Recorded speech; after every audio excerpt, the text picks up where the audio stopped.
Welcome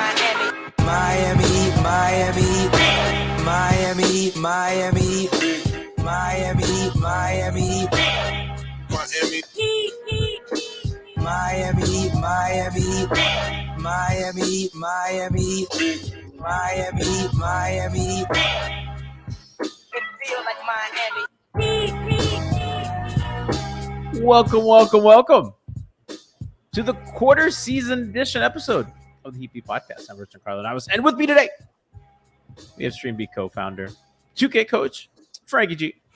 What it do? How's it going, my brother? Going well. I feel like life is treating me like I'm Duncan Robinson, but besides that, I'm here to have a great night with my boys. We take those, baby. On the right hand of the screen, chat sees them. Everyone's happy. Statistician and pun master. Nekias, you don't do so much of the puns anymore, but we still love you. Nekias Duncan, what's up, my brother?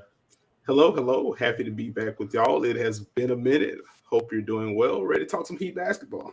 There's so much to get to today. By the way, shout out to chat for on Saturday against the Bulls. We had 240 subs that night, reaching our goal. We passed. I didn't think we were going to make the goal. I am buying a Max Strus mashup jersey. I will wear it on Hangover Time. I will then apologize to Max Strus. This is happening. I actually went. Nekias, I told Franky this last night. Can you believe this? Christian and I were at the game last night. Shout out to Parakeet Cortez, who was also there, and Alex Toledo, who was going to go hold Spo accountable after that game. We were all hanging out, and Christian and I were going to go to the jersey lab to get my Strus jersey, and we were told they have reached capacity for the evening. They were just done. They have like capped out on jersey sales for the night. What is that? How does that happen? I don't know. Listen, we talk about Mickey Harrison ducking the tax. Mickey Harrison's ducking the jerseys. I mean, what's going on here? If he sold more jerseys, he may be able to pay the tax. Maybe be able to keep Mike Miller if he sold a couple more jerseys. So that's what's going on there. So I thank chat. I thank everybody who supported us in this show from the bottom of my heart. And as a reward, I will be wearing a Max Strus jersey on stream and apologize. But you forgot to mention that they don't make Max Strus jerseys. So you have to get it customized. And so I think it was Carla Tiana in the chat had mentioned that you need to misspell Strus for the brand. Should I do that? Well, I totally have to. Stutters. How many S's? He was also trying to tell the guys. He was trying to tell us. He's like, yeah, I got the 2 in this number and in this color and this. And we're like, he wears 31. What 2? I thought it was 20. Are you talking? My bad. So we have. You got him mixed up with Dwayne Dedman. That's a mechanic to you, guys. Have you seen how the mechanic is now an institution? Yes, I'm very proud. I love when Heat players like get in our bits and our things. It's really fun. We love Dedman, who's been fantastic. We're going to get to in a little bit, but let's kind of start with, I think, the most important thing, and I think the biggest question mark of this season for the Heat, which is their half-court offense, Nekias. So cleaning the glass has them surprisingly at 13th. That's a little surprising. 94 points per play. That's a little high, I think, Nekias. Considering they don't get a lot of, rim pressure. They do get a lot of free throws. Their shooting has been at times really bad and at best average. Their 2 alleged best shooters, Lowry and Duncan, are really underperforming. And Tyler is really kind of holding that up. So what are you seeing with their half-court offense, and do you think it's going to be good enough to get them where they want to be? I still have my concerns within a playoff setting. I will say once they're faced, within the regular season, they just blitz teams with a bunch of split cuts, and they can just kind of beat you with execution in that way. So you can kind of make up some of the pure rim pressure just by back cutting people and getting loose a little bit in trend. That's half court, but they can get it that way. But man, it does get a little stark after Jimmy. Honestly, Kyle hasn't had the juice that I thought he would have. Bam has been uneven, I guess is the best way to phrase it. It's been uneven as a half-court creator. Like, he's still finding comfort with that mid-range jumper. Sometimes he's getting to the free throw line. Like, which game was it recently that he drew like 9 fouls in the first half? I think Clippers. I want to say it was. It was during the West Coast trip. He didn't play in the Oklahoma City game. So I think it was the game he had the big first half. Yes, got to the line a ton. So it's like you have those halves where it's like, okay, cool. This is Bam abusing smalls on mismatches. He's just rolling hard to the rim. He's facing up, jabbing, and taking guys to the rim. And then sometimes he settles. And then there are other times where he, gets to clear out on the left side, doesn't see anything, and immediately looks towards the perimeter to see who can hand the ball off to. And it's just like, okay, this is not the Bam that we were promised from Bam himself.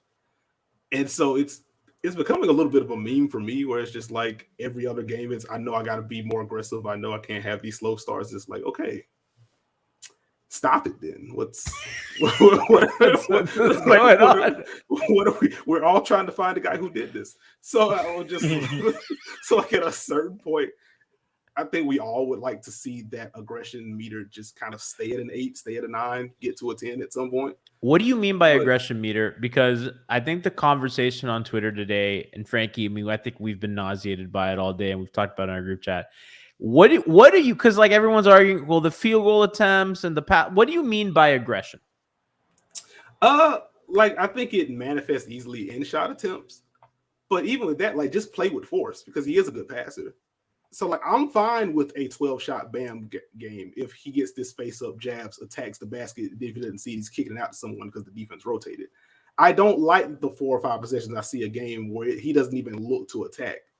He'll get a clear out, and then he's out immediately looking to kick it out to someone. Like, that's doing nothing for an offense that already works side to side a ton anyway. Like, and, we had the recent stretch where Jimmy Butler was doing it without a lot of help. Tyler's missed, the last 2 games now? Mm-hmm. Like Tyler has gotten better, but he's not bringing that consistently. Gabe gets to the rim a little bit, but once he gets there, it's a bit of an adventure. And if you're relying on Gabe Vincent to carry your half-court attack, that's a bit problematic in its own right. So it's just like, all right, like get 2 feet in the paint. That's kind of where my aggression is. That's totally mostly what I mean with aggression with Bam. Like get 2 feet in the paint. And if you have something, attack, get to the free throw line, convert over smaller guys, whatever. If not, he's good. He sees the floor well. He has good feel. Make those kickouts, and then the offense flows a little bit better. I don't like stationary Bam too much.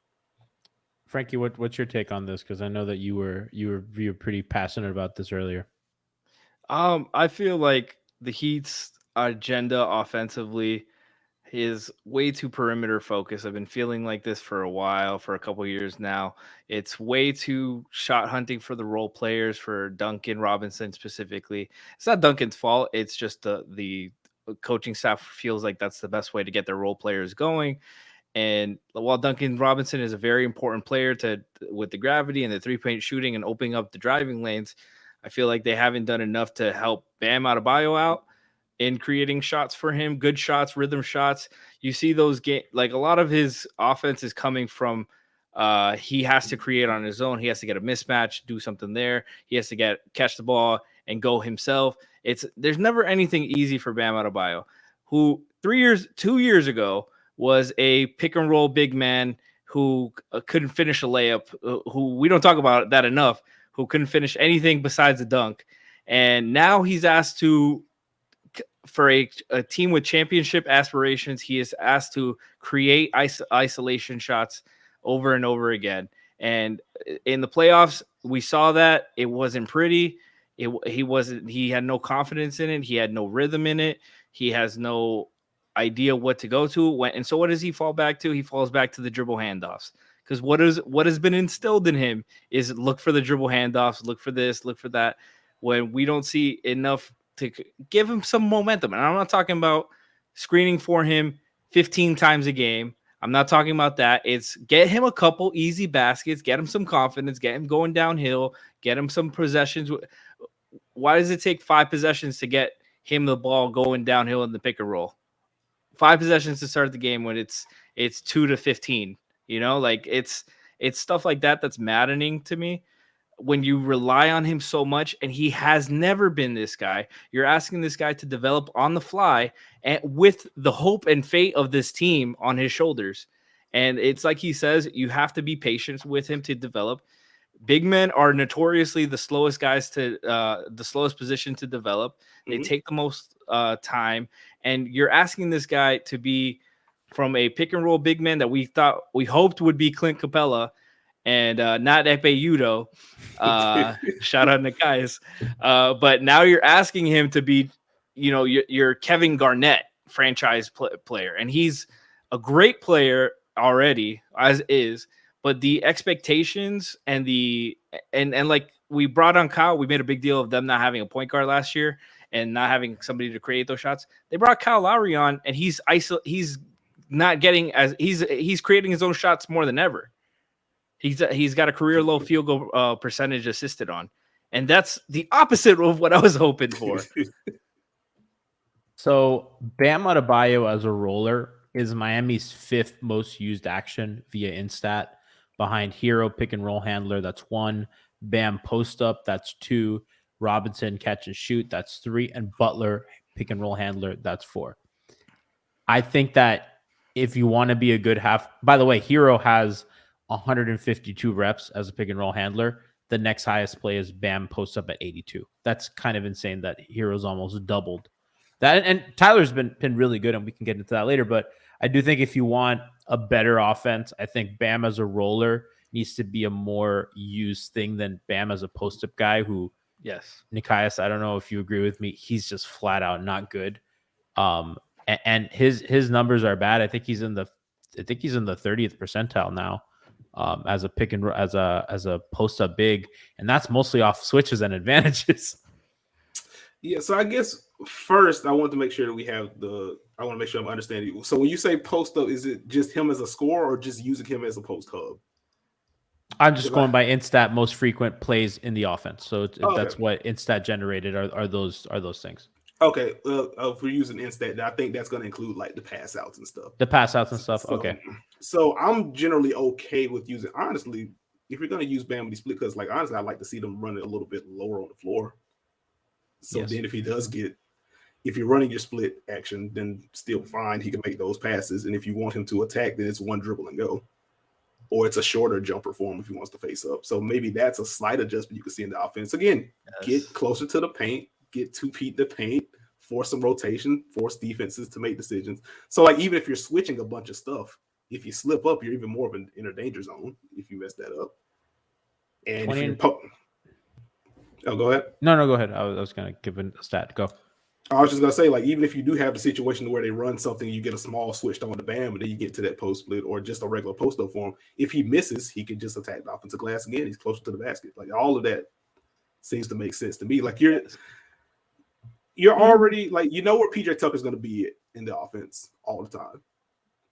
And so with the other 3 guys, like, well, the other 3 guys then plus Bam. So the other 4 guys, like you can configure the offense in a slightly different way, still get to the heart of your actions, but just make it a little bit more fruitful for everyone. Yeah. Bam is in the 29th percentile as opposed to big, shooting 39% on that.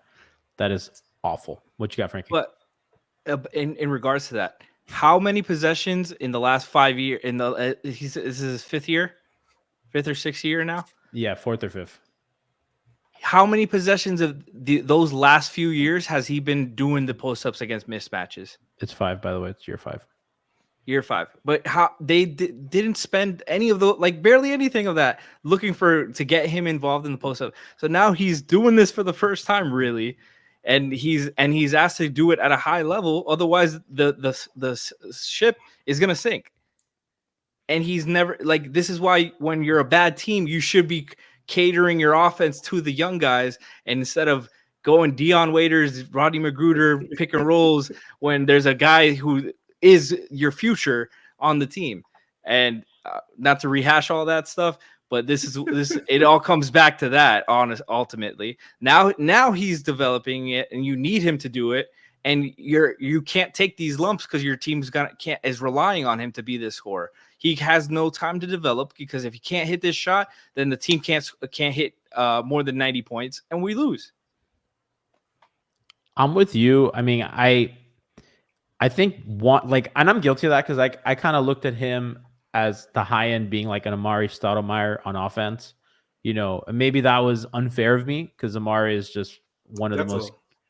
That's an a whole all-time nother explosive athlete. But like Bam, at least early, you could see, okay, he had a little bit of ball skill, right? He could take that one dribble, get to the basket. You saw a trajectory. And I think the other thing about this is I don't think Bam's as a good a mid-range shooter as I think we wanted to think he was.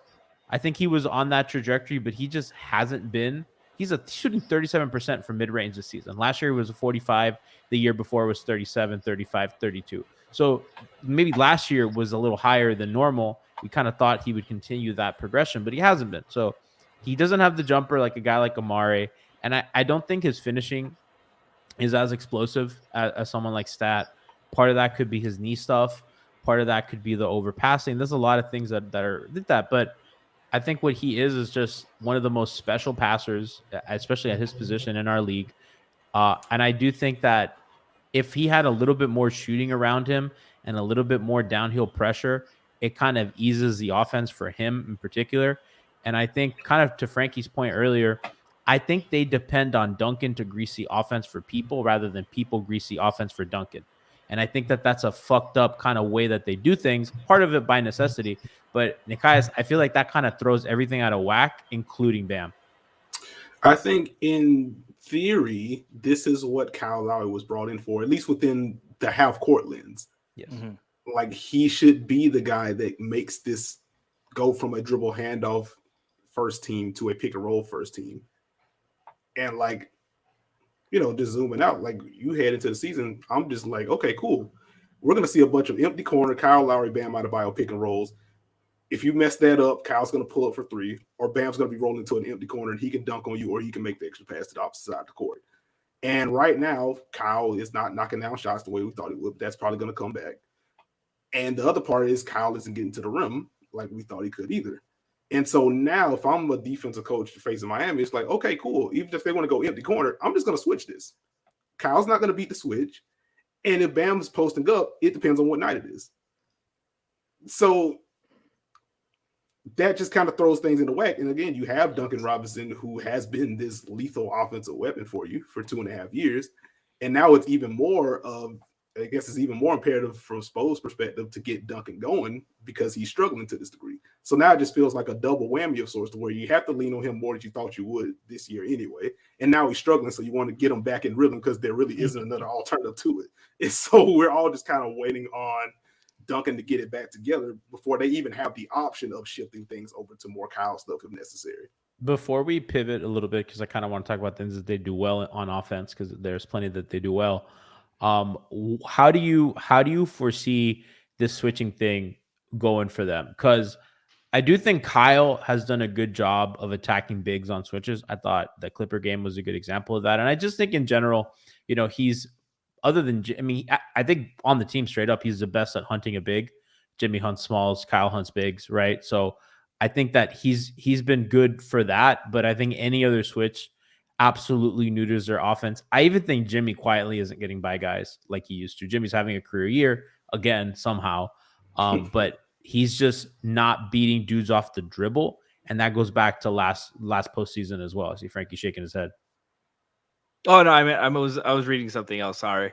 No, I agree. Jimmy's hitting that turnaround and that mid range a lot more this year. From the eye test, he's hitting a lot more shots in the middle. He doesn't have to get inside as much as he did, and he's not grifting. It doesn't. I haven't checked his free throw numbers, but it feels like he's not grifting to the line as much.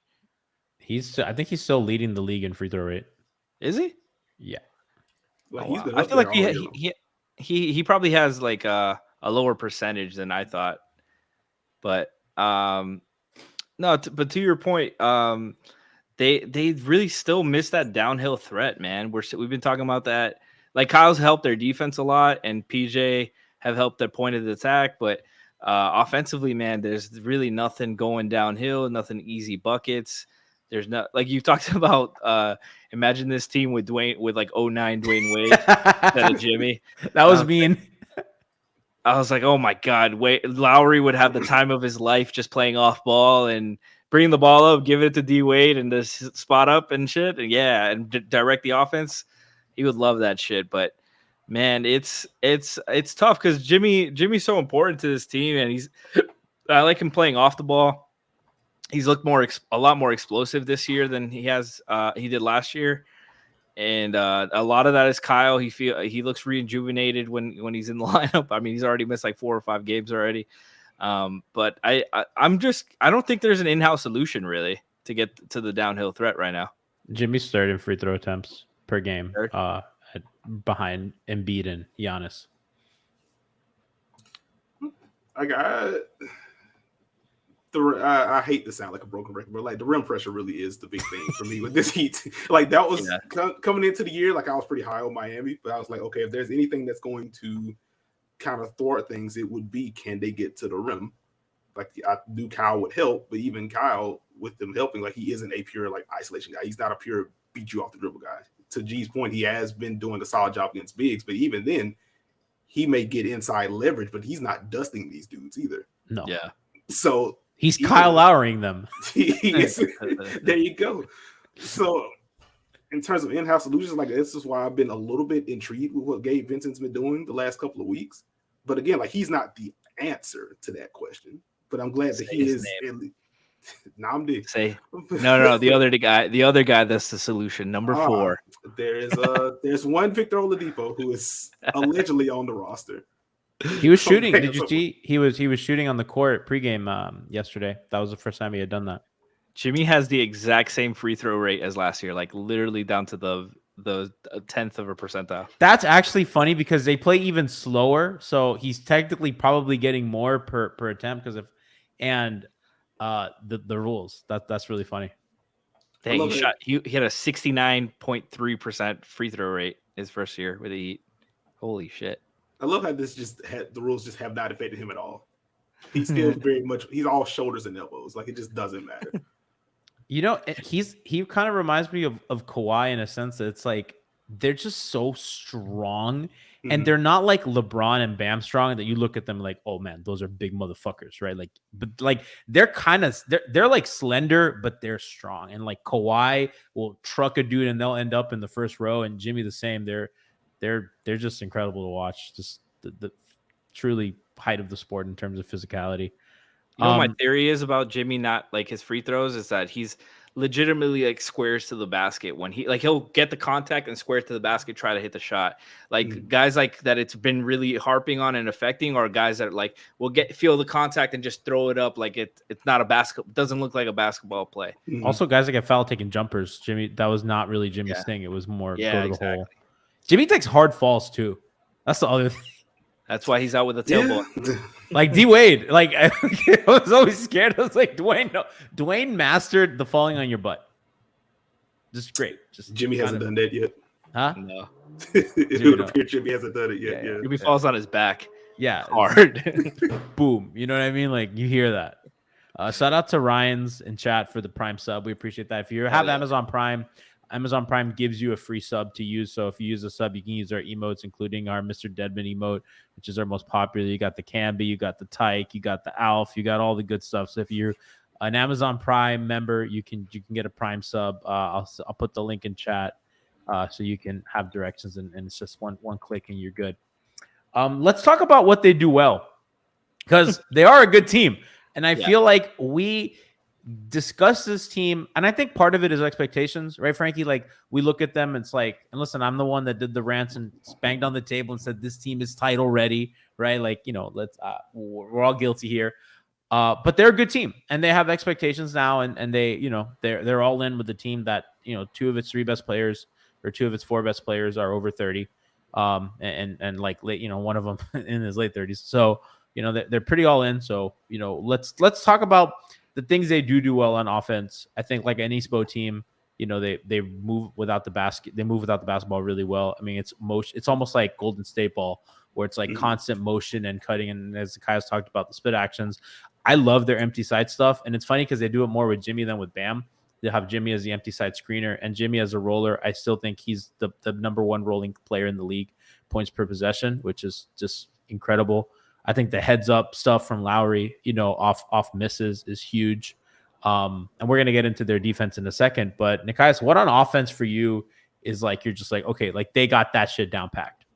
Oh, it's to your point. Like, I think it is the movement. Like they are locked in to that kind of style. They all know how to play off of each other. Like Duncan isn't getting free to the same degree that we saw in like 2019-20, but like he knows what to do. If he does get 2 to the ball, it's a quick slip, it's bam rolling, it's a 4-on-3 or 3-on-2 or whatever you want to call it. So like I do appreciate the fact that they know how to move off the ball, they know how to relocate. It's just the knocking down the shots part that kind of has to come along with it. But from a process standpoint, it's all pretty high. Like one thing that was bothering me earlier in the year, and it really stood out in the Celtics game that I was at, it's like there is a tinge of overpassing sometimes, particularly on the interior.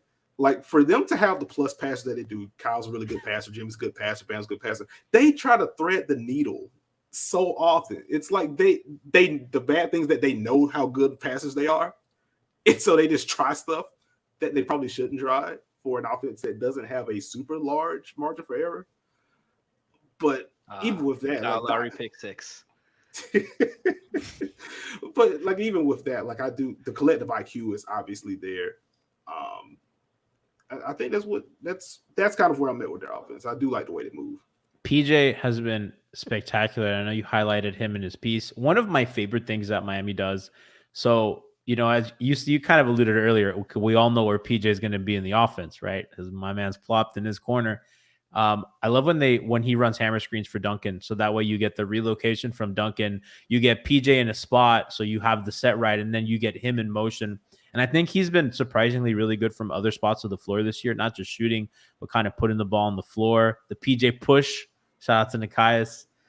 Hit him with a spin move the other day. Franky, what game was that? That was that Chicago? I think he was one of he hit my man hit him with a little spin, little hook. I was like, God damn. I'm still like dizzy about that putback dunk he had against the Lakers.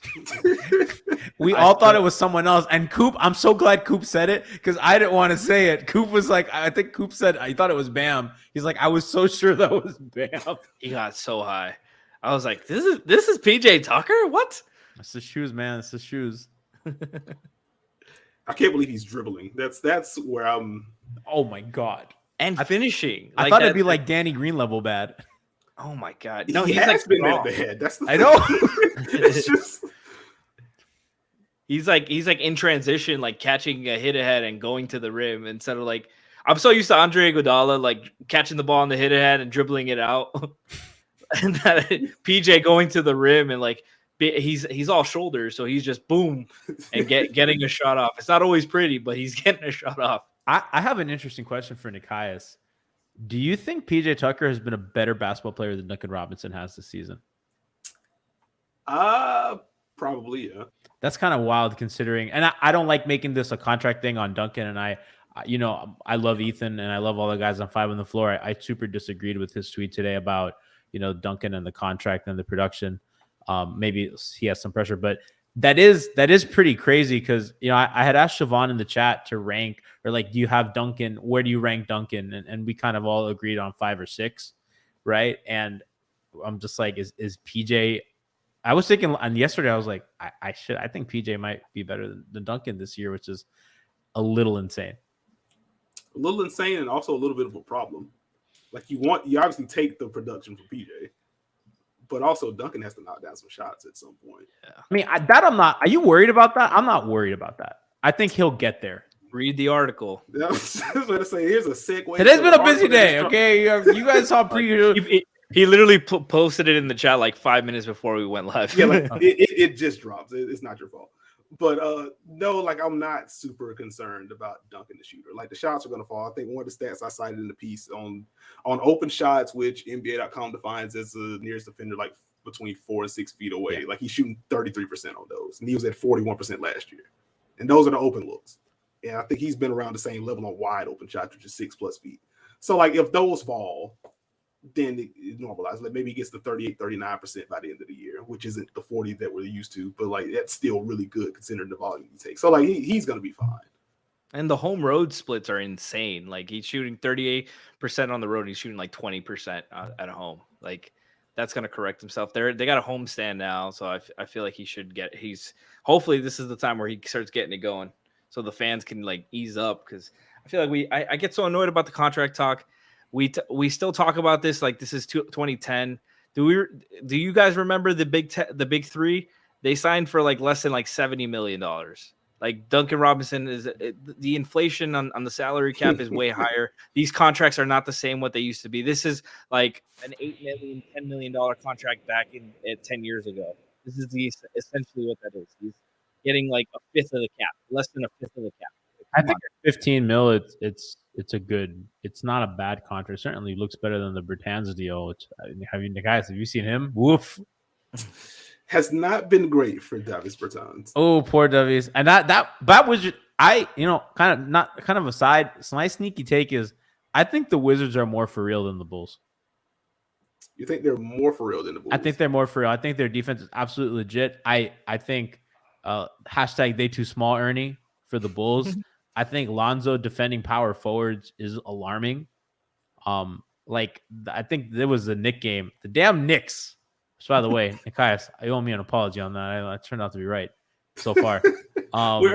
Does Toronto have a better record than them right now? Not yet, but OG's been hurt. Siakam's that's not fair. I mean, let's get my guys healthy, but that offense has been doo-doo. You're calling for apologies. You are. G has been Duncan Robinson from 3 on his takes, and he's like, no, that 1 for 9. Recognize that one. Recognize that one, baby. I extend my 3-point streak.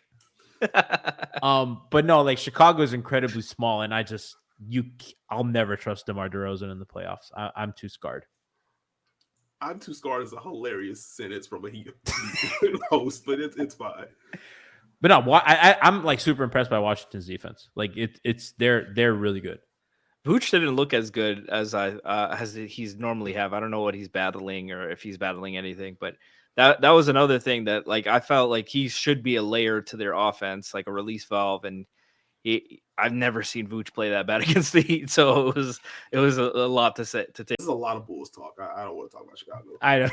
No, it was more to say that like I'm super impressed by Washington, and Beal hasn't even. Yeah, Washington's awesome. They're fun to watch. Beal hasn't even played that well yet, right? Like once he starts getting at his level. So, let's talk about Miami on defense, guys, because their offense oddly has outpaced their defense, even though the offense is what we all complain about and the defense is really not something we've talked about. I do think a part of that is they just haven't been healthy, and I think when they're not healthy, they're playing a lot of smaller lineups, a lot of Caleb Martin. Miami is 10th in defense. They're 6th in offense. That's kind of weird. It's very weird. Wow. Can we talk about the switching? Yes. I would like to. I have some thoughts about the switching, and this is, I guess, to preface it, this is probably just me being a baby and just being wrong, which is fine. I'm not gonna be right about everything, but you add Kyle Lowry, it's all right, cool. This team is finally gonna play some drop, and then the first 2 games of the season, yeah, they're playing drop, and then Cooper Moorhead drops the piece. His first volume of his notebook, and the Heat are switching more than they did last year. I was like, wait a minute. Why is this happening? That happened to me too. And it's just and then it continues, and now it's Bam on point guards again. And then the other day, the Heat account posts a graphic of why Bam deserves Defensive Player of the Year consideration already, which he does. And it's he switched more screens than anyone in the NBA. I was like, why? Why has he done that? Glad that he's good enough to do that, but why has he done that? The personnel that Miami has should prevent him from being top of the list of that. If you tell me that this is what he's allowing on switches in the top of the league, all for it. He should not be the highest volume switcher in the NBA.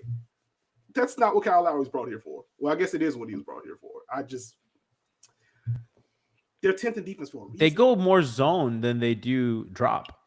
Yeah, I don't get that. Also, I'm not supposed, so I don't have to throw a bunch of caveats out here. Y'all know me. I don't get that. I don't get that.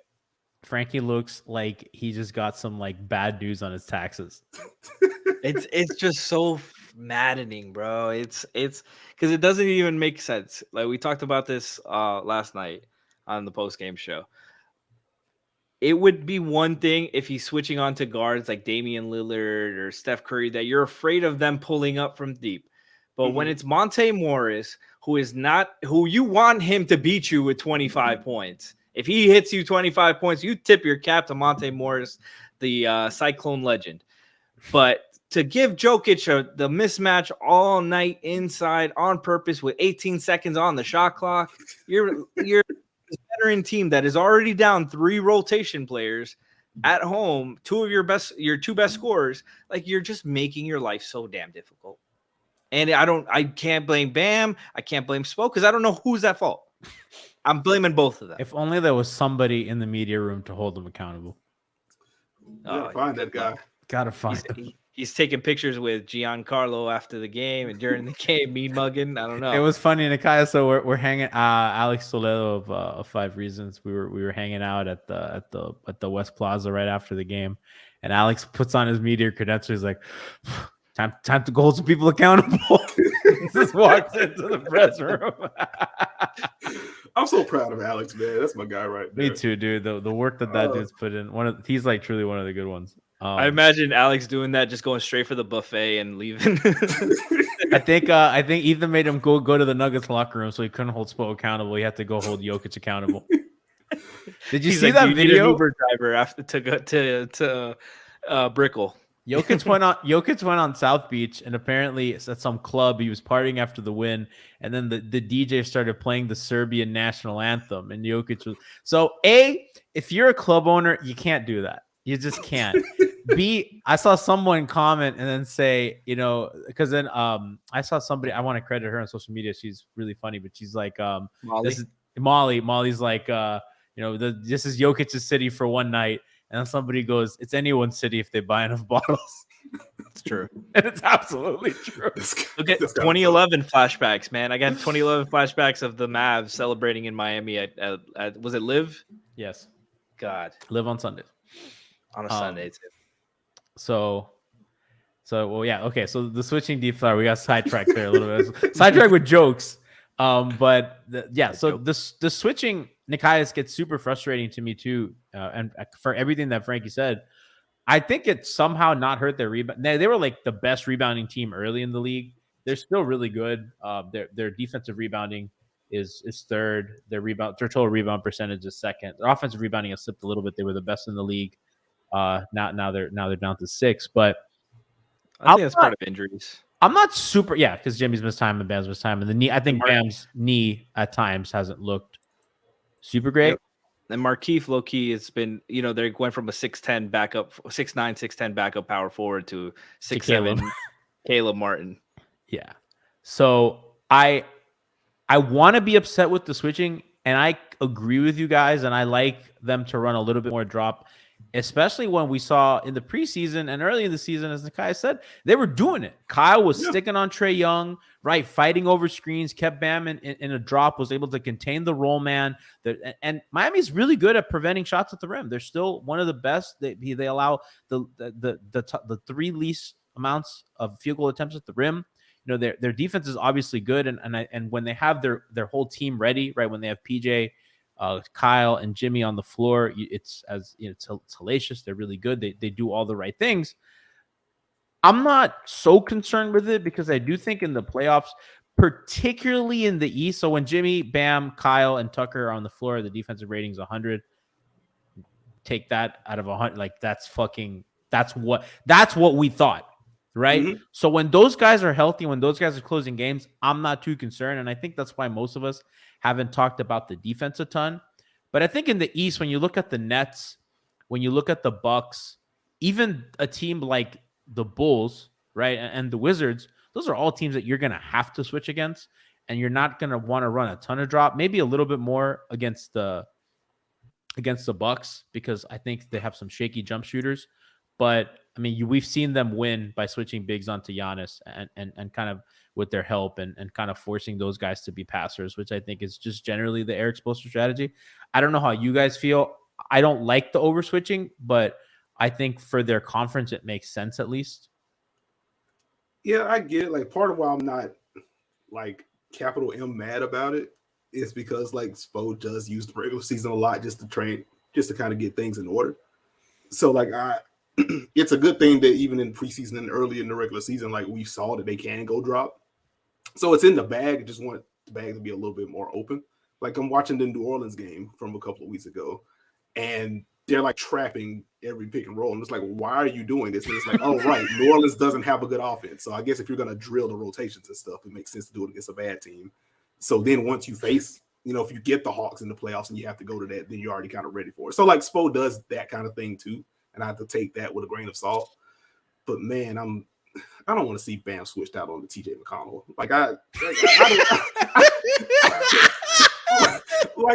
I'm with Franky. Like, I don't need to see that. We know how this ends. Like, come on, bro. It's like it gives me flashbacks of them like in 2014 of them throwing double teams at Boris Diaw. Like, that Boris Diaw scored 20 points. He's not gonna do that. What are we doing? Spo gets really scared of things. Yeah, that's the overreaction to it. And I like this team trapping though. I like them trapping because they have dudes like Jimmy at the nail, and I've said this a bunch, and I'm sorry for being a broken record. He's become like Kawhi, but off ball. If there's something flying around him, he's gonna get a deflection, a hand on it, and he's in that passing lane. And he's ready to go. Like I still want to see this defense with Depot, with like that all five. The 4 starters minus Duncan for Depot in there, 75% Depot.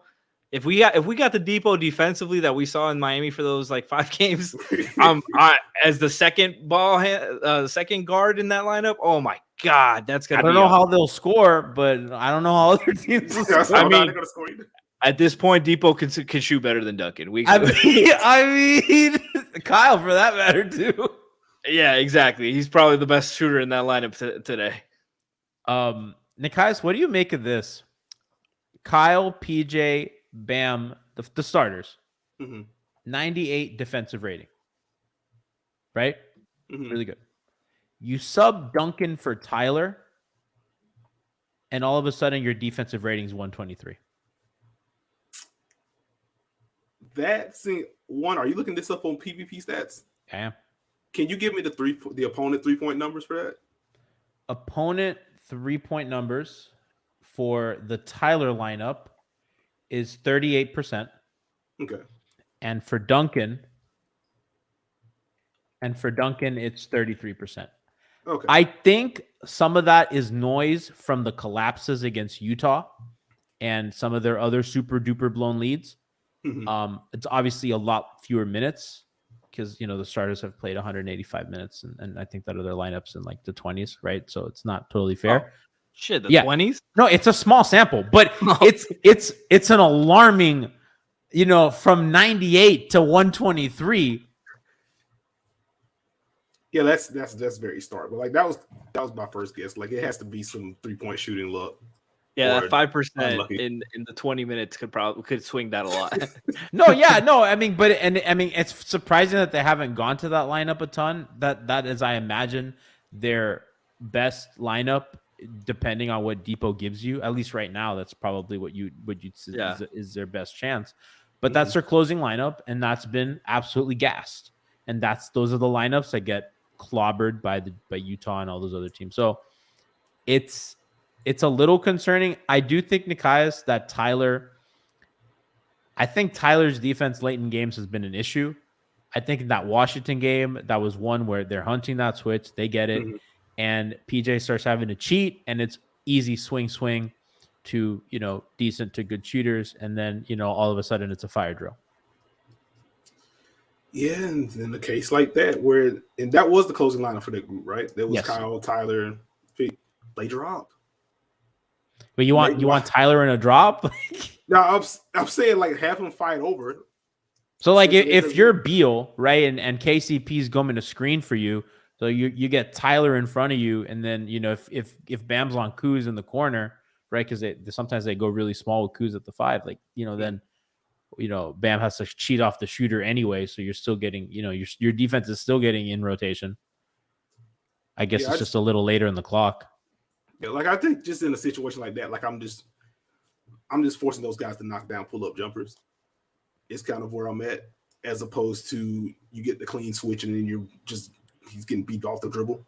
That's just how they've done it though. Like Frank, you're nodding. It's just like that's what they do.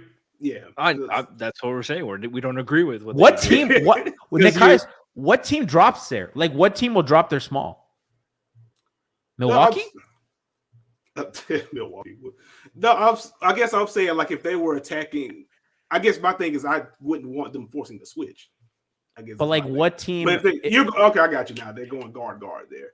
In that case, I'm just saying. Hedge and recover hard. Oh, that's what they did in the bubble, right? And that's how they survived the Tyler lineups. But that's what the thing, because when you do that, they're hunting that matchup and they're wasting clock. And then once they finally get it, they've got 8 seconds on the clock. When you do it initially, you got 18 seconds on the clock. You don't get that shot initially, kick, swing, rotate around, get it right back, and you still have 8 seconds on the clock to attack that matchup. And that's what it annoys me with the switching on Bam too, because you do that shit so early and you're letting them get whatever the hell they want anyways. There you go. So just to clarify, I was saying like Miami should be using, like against Washington, like using drop as a base, not necessarily if they run guard and drop Tyler. Like, no, you're not going to put Tyler in the drop. I think we all kind of agree that when they're healthy, their defense is going to be really good, and they're built for the playoffs. I think it's their defense in particular.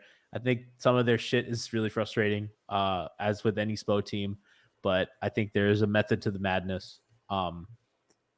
It would be nice if they won a couple more regular season games, but it is what it is. And I've told the story before. It was the day of the Clipper game, and Brady Hawk, shout out to Brady Hawk of 5 Reasons, tweeted out, This feels like a big game. They got to win this one. And I woke up feeling the same way because they're coming off the Lakers loss. And I saw Mr. Bill, he Twitter OG, said, "Kid, there are no such things as big games in November." And I was like, Mr. Bill is right. What the fuck are we talking about? It's November. We got to all chill out. I was like, thank you, Mr. Bill. I was lost. I was lost too. I was like, oh man, they really got to win this Clipper game. Back-to-back losses. Jimmy, that was their third loss because they lost to Denver. So, we're doing a quarter season reaction. Let's not freak out. I said this in our group chat earlier. Nekias, you remember this? The Clippers a couple of years ago were the number 1 seed in the West going into All-Star break. They then finished the year the 8th seed and they lost to the Warriors in 6 in the first round. Yeah, fell pretty quickly. Yeah. Listen, even at All-Star break, things can change at the drop of the hat, especially in a conference like the East, where I think 1 and 8 are separated by 3 games or something like that. It's like pretty. Milwaukee's coming finally. It's been a while, but they're right on the heels. It's not like the West with a separation. Yeah, Brooklyn is the 1 seed, and the 8 seed is Cleveland. It's 3.5 games. So, and that extends to Boston at 11th, who are also 3.5 games back. So Jesus Christ! Toronto's 5. Toronto's 2.5 games behind the Knicks. 2.5 games behind the Knicks. Interesting. Take them out, Brass. So that's where we are. Let's do a couple quick hitters before we get out of here. How you guys feel about Caleb Martin? Because I've been super impressed with him, especially on that 2-way deal. I imagine they're going to have to convert that at some point. He's been exceptional for them. I think he's been a better Derrick Jones Jr. I don't think he's as good at the things that Derrick is specifically good at, but he's like almost as good, and he does like a couple other things. Like dribble, shoot a little better. They're plus 10 with him on the court, almost plus 11. That's impressive for a 2-way guy who's just contributed a ton of minutes. I don't know if you guys are as impressed with him as I am, but very nice addition. I am surprised that he matters, which sounds a lot harsher than I want it to be. But like, he was on a 2-way deal. He was kind of a random swing on a wing type deal, with Miami not really wanting to fill the last roster spot, period, because tax stuff, whatever. Not counting pockets today. That's a different podcast. But you don't even say his name, who you really wanted to go after. No, that's a different argument. That is an entirely different podcast itself. But no, Caleb Martin was just a guy who's going to be a live body. Is what I thought he's. There we go. And never fit. Udonis, by the way, plus 14 on the court. Yeah. Brother. Is he better than Duncan Robinson? Opponent 3-point percentage, 14. The UD effect. I mean, come on. Yeah, go ahead. He's doing the thing. But no, he has really brought some solid wing defense to the fray. Like, I like the random cuts. I like that he can attack a closeout with some fervor. He's filling the gaps for this Heat team. Like, again, I'm a little alarmed that he's now like the 7th man right now. That's kind of the state of the roster right now, depth-wise. But he's making the most of his minutes. Like, I'm impressed. Franky? Yeah, I'm definitely surprised by him. I saw a couple of possessions in preseason, and I'm like, man, it's preseason, but you're a two-way guy. You better take advantage of your minutes. And like our first play on defense, and he's like nonchalant and stuff. But energetic wise, he's been great. He brings some life and springiness that they've been missing, and he brings a lot of competitive flair that they need at time from the youth. Like you need a young guy who's just gonna run out there and not be afraid of who he's guarding, not be afraid of anything because he doesn't know any better. And that's kind of the guy he's been. I don't agree that he's been better than Derek, because Derek was really, really, really good defensively, and they used him on ball and at their help. I think Derek is very overrated defensively. I don't know. I think you're overrating Caleb then, because No. I'm not saying that Caleb's a stopper, but I think that people calling Derek Jones a stopper. Oh, I don't think he was a stopper, but I think he made a lot of plays at the rim. He's survivable. Yeah, he was a great in 15 minutes of action. Like he gave you great energy, and but Caleb's done a really good job running the lanes, and especially when Jimmy's been out, they missed that guy who's running in transition hard, and not only just running transition, but being able to beat a man in transition. He's been good. I'm happy about him. I think, I don't know if he'll be a part of their playoff rotation. I certainly hope not. Yeah. As much as I like him, and as much as I like Gabe, who, by the way, has been another revelation on this road trip. He's knocking down shots. My guy, dude, he's looked good. Like you said, he's sneaky good slasher. Can get to the rim, can make some plays, good on defense. I feel bad when Spo makes some full court press guys. Like Gabe's got to get his steps in or something. Like got the Fitbit on, like, man. But I mean, that's you got to do it. You got to do it. I mean, I think if he can kind of stabilize the shooting, that's going to be huge for them, just as an innings eater in the regular season. We didn't talk too much about Tyler, and Nekias and I discussed a little bit like pre-show. It's not much to say. I mean, the dude's just fucking playing great basketball. Like, there's not much to analyze. The dude's hitting shots, I mean, I think he's the kind of guy that you kind of see what you get, and I think we've talked a lot, and I think there's been a lot of just general talk about how good Tyler's been. Clearly, 6 Man of the Year front runner. We talked a little bit about his defense, but I mean, the dude's great. Maybe I don't know if you guys want to do you feel like they devolve into a little too much Tyler ball when he's on the floor? Does that concern you at all, or do you think that they have the right balance? Like, it's hard to say no, considering he's just knocking down shots to the degree that he is. I do wish it was a little bit more organic with him at times. Like, they've relied on him a lot, particularly late in games. So, like, I wish they could take a little bit of burden off him. This is why I like him playing with Kyle with the second unit, because Kyle can take some of that creation duty off of him, and then he can just finish possessions for you. But other than that, like, he's been really freaking good. Also, if I could just say, we don't need to put Tyler here on the starting lineup yet. Thank you. Why are we saying that? Like, people are talking about that. Like, it just doesn't matter. Like, you start Tyler and then Duncan's your first sub anyway. Like, why is this a thing? I know that some people are concerned about the slow starts, but their bench units are just crushing. By the way, that lineup, Kyle, Tyler, +7 per 100 possessions, 114 O rating, 106 D rating, 107 D rating, 31% opponent 3-point shooting. Like, it's really good. Like, just like a really good, solid lineup. And I think that Tyler's really good for them because in a team with overpassers, he's the dude that'll finish plays, right, Franky? Like, he's not going to be scared to shoot. And when, a lot of these dudes can get a little bit passive, and Tyler just has the happiest trigger. It's good. No, without a doubt. He's been fantastic getting his shots, getting his looks. I talked about Bam having to create for himself. Tyler was at 47% of his twos assisted on his first year, 46 last year. He's at 28.1% on his twos assisted. He is creating a lot inside the arc.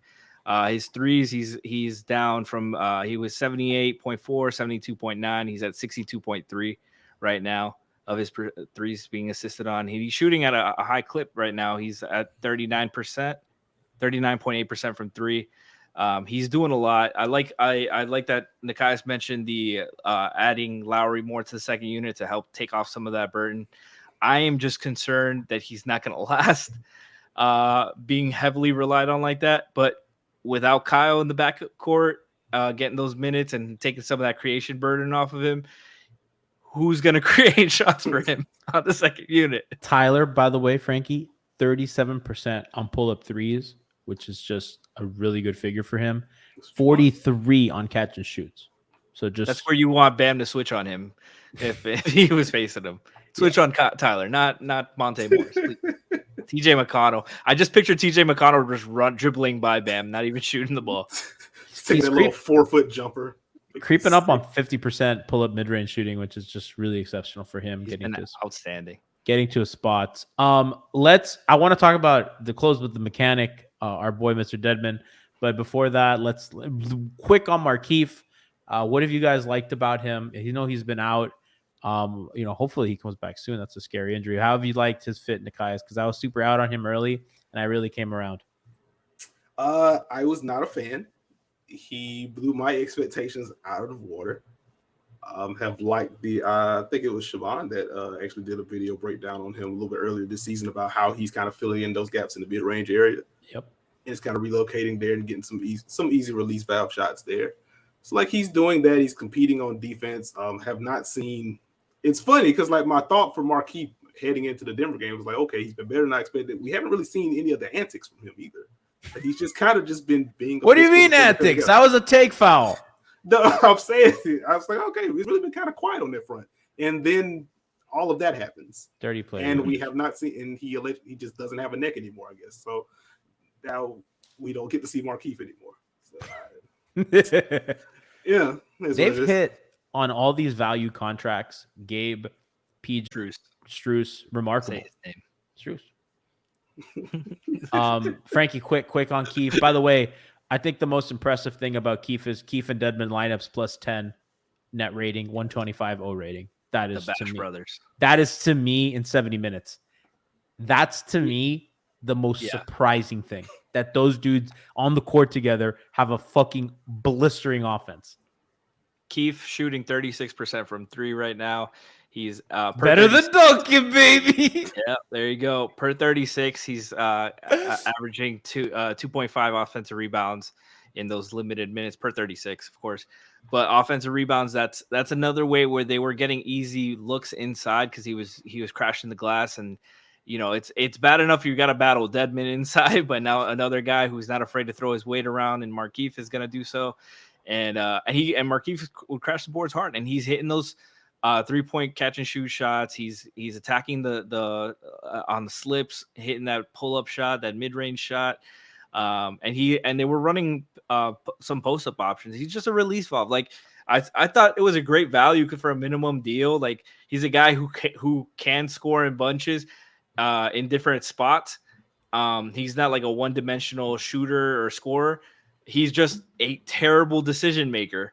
But he's trying to like re-earn his way back into a spot on the league, and he's around a bunch of guys who he respects. And I feel like that's always the best place to get one of those guys that you need to like get in order. Like a J.R. Smith, like when J.R. Smith landed in Cleveland, they were like, oh shit, that's like a good spot because he respects the hell out of LeBron, and he's gonna do what he should be doing more times than not. I feel like you can offensive rebounds not resounding. I feel like you could like cut that sound and take it back to like 2016 and just play all that for James Johnson. Yeah. That's what this sounds like. Shout out to Siobhan and Chad Juice because they operate different but near enough floor space on the floor. Keefe, Deadman, high-low is an actual thing. It is. Keefe, by the way, and center lineup, so no Bam and no Deadman. They're also good. They're plus 11 in those minutes. Before we get to the mechanic, I wanted to check something. So if you take out Duncan and you put Strus in the starters, they have a net rating of 106. I think clearly, there's your answer. Yeah, clearly in like 2 minutes, they clearly got to start Strus. I think that this is what this has to be. So Eric Spoelstra, you heard it here first. Let's close the show with the mechanic, Mr. Dwayne Deadman, Mr. Deadman, Unk on the block. Shirt. Love the shirt. Get your shirt now. If you don't know, go check and chat for our merch store. We have a Mr. Deadman mechanic shirt. It is hot. It is fire. They're flying off the shelf. So take that.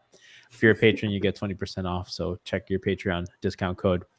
Dedmon has been incredible. I think he's been, as I can't imagine you want more out of your backup center. It's outrageous the production they get out of him. Good spot starter, plus 14 net rating when he's on, 122 offensive rating when he plays. His synergy with Tyler off the bench in particular has been incredible. They're plus 23 in those lineups, net rating. They just clobber teams. Dedmon and Jimmy, the connection is still there. They're still incredible. They're still blasting teams together. Plus 14 net rating. I think every Dedmon combination is plus. I think the just without even shooting a lot of threes, it's just offensive rebounding, good screening, really securing rebounding. They do play a drop with Dedmon, which is a nice change of pace. And they're just clobbering.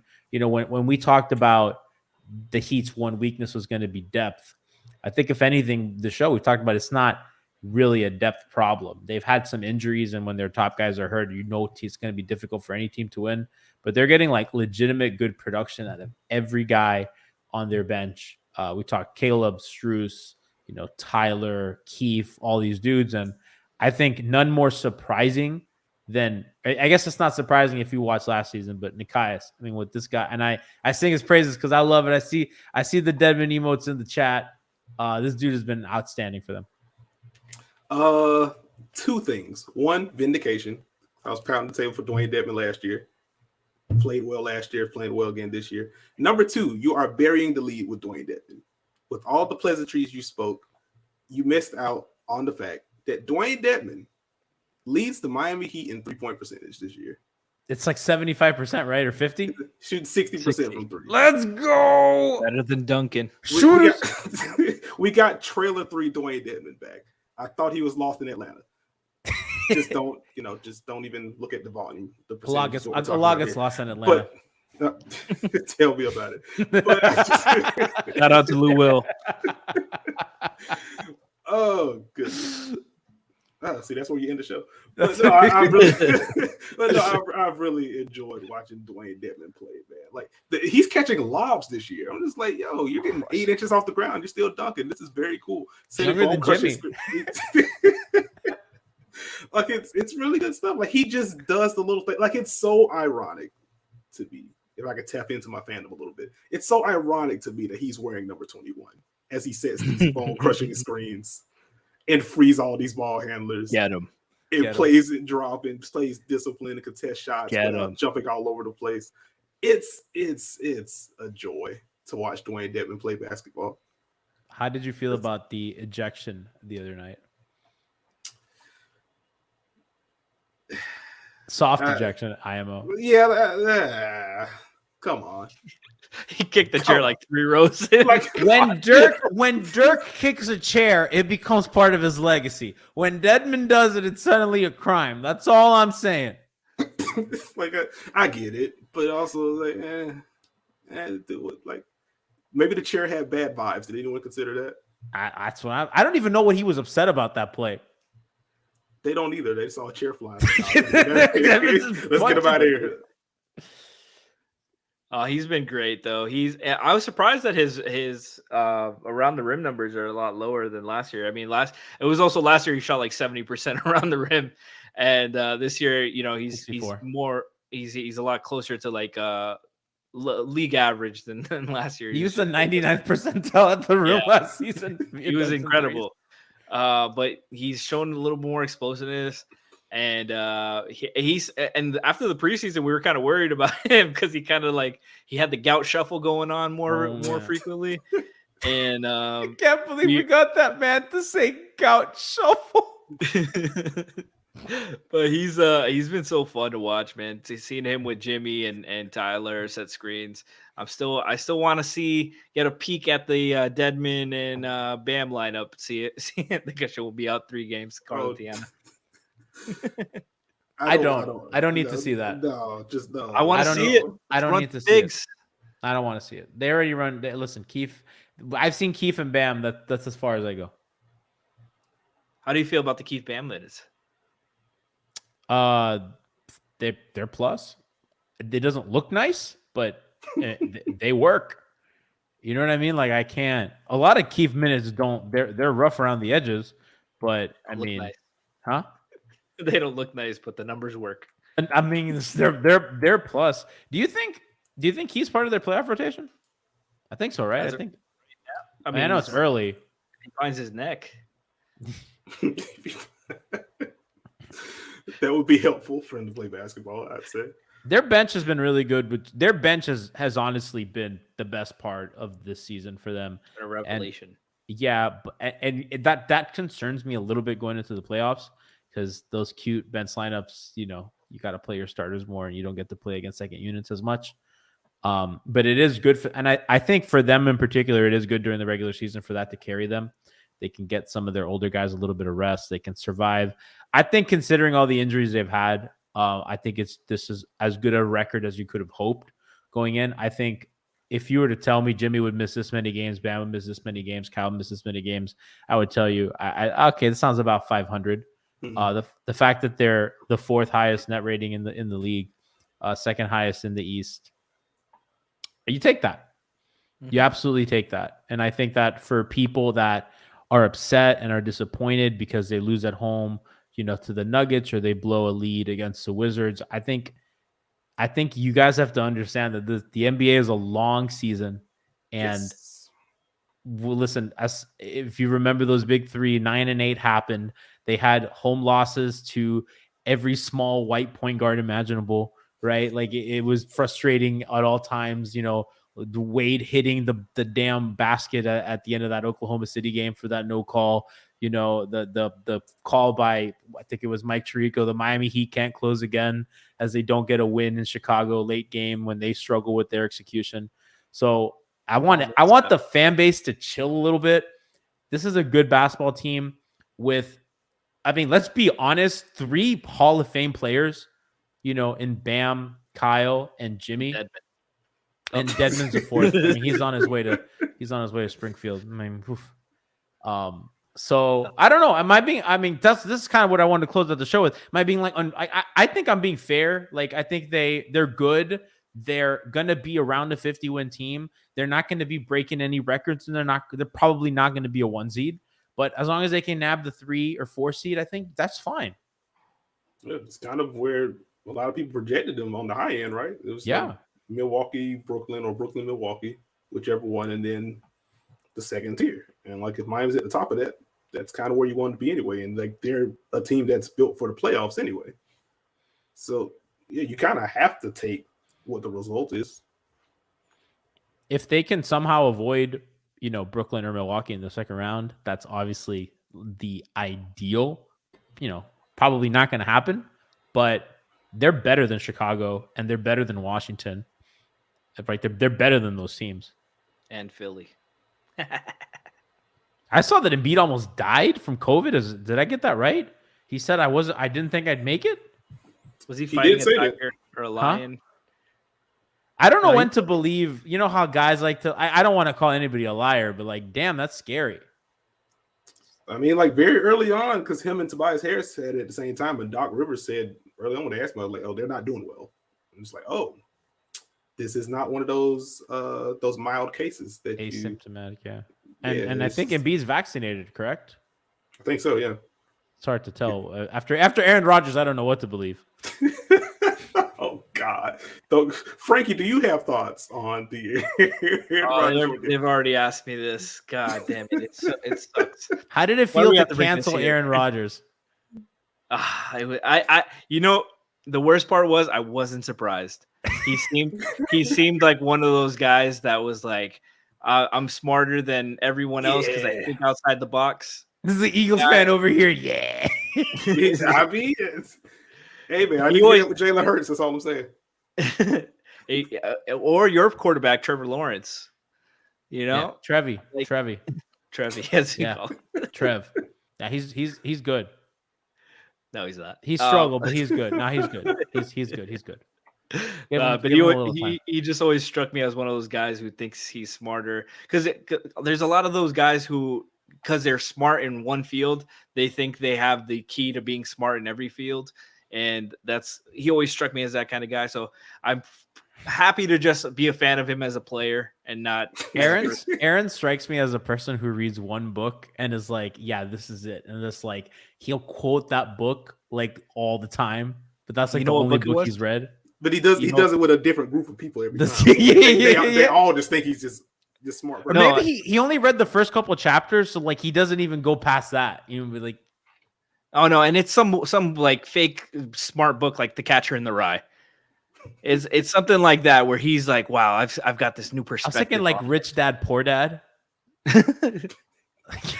Or what's that one that it's like how to the subtle lie, the way of not giving a fuck, the subtle art of not giving a fuck, something like that. He's like, that's Jay Cutler's book. That is Jay Cutler's book. Yeah, you saw LeBron kind of pivoting back to basketball as we close. LeBron's health and safety protocols. Yep. That Lakers season has gone fucking sideways fast. Hell yeah. It's less than Jesus Christ. Shout out to Brass. What did you say? I said shout out to Brass.